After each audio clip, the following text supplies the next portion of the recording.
Sejak pagi hari, pengurus kelenteng Candrana di Palembang sibuk membersihkan satu persatu patung dewa. Terdapat ratusan patung dewa-dewi yang umumnya berbahan kuningan dan porselen. Proses pembersihan tidak dilakukan sembarangan karena disesuaikan dengan bahan pembuatan. Untuk bahan porselen misalnya, patung dicuci menggunakan air bersih dicampur arak putih, lalu dibilas dengan air kembang 7 warna.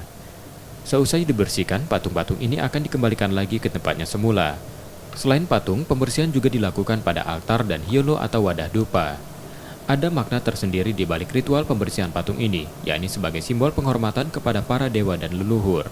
Ritual ini juga bermakna pembersihan jiwa dan raga menjelang datangnya tahun baru. Di balik setiap kegiatan ritual kita pasti ada makna di belakang itu. Jadi seperti ini, kita maunya menyambut tahun baru itu dalam suasana hati yang baru, badan yang baru, semua harus bersih.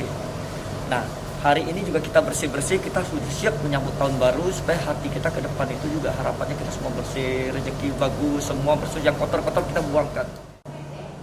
Seperti tahun lalu, perayaan Imlek tahun ini akan berlangsung lebih sederhana, menyesuaikan situasi pandemi COVID-19. Umat diwajibkan untuk bersembahyang dengan menerapkan protokol kesehatan, serta diminta untuk tidak berkerumun. M. Rizky Nurmizan, Kompas TV, Palembang, Sumatera Selatan.